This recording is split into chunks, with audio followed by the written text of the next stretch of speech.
Peter had never been the kind of man who gave long speeches or dramatic lectures, yet on that evening, his calm voice felt heavier than any storm.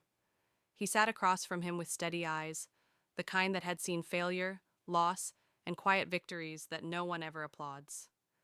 The young man's hands were shaking, his world tangled in fear, regret, and confusion.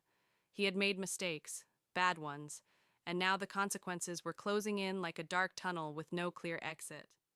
Everyone else had already judged him, some with harsh words, others with silent disappointment. But Peter did not judge. He leaned slightly forward, resting his hands together, and spoke with a quiet strength that cut through the chaos in the boy's heart. He said that running would only make the shadows longer, that fear grows louder when you refuse to face it, and that real courage is not found in escaping pain, but in standing still while it burns and letting it teach you. Those words landed slowly, deeply, like drops of water carving a stone. The boy tried to look away, but Peter gently stopped him with only his gaze, firm yet full of care. He reminded him that mistakes do not define a man, choices after the mistakes do.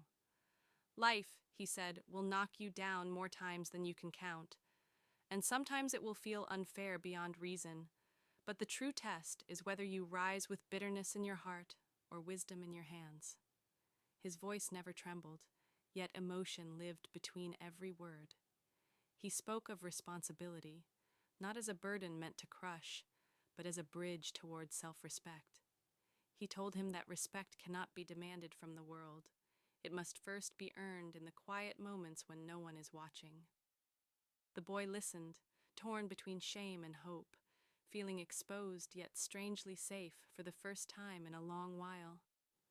Peter's face softened as he spoke of second chances, how rare they truly are, and how dangerous it is to waste them waiting for a perfect moment that never comes.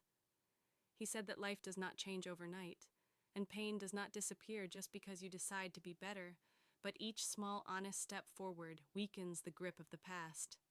Outside, the world kept moving as if nothing important was happening, but inside that quiet space, something heavy was shifting.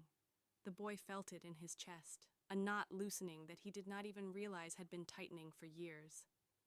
Peter ended his words with a single truth that hit hardest of all, that he could not walk the path for him, but he would stand at the edge and watch, ready to help him back up every time he fell. And in that moment, the boy understood that this was not just advice, it was a lifeline, offered without conditions, without pride, only with the steady strength of a father who believes even when the world no longer does. If you want, I can continue with section 2 next, keeping the same suspenseful tone and emotional depth.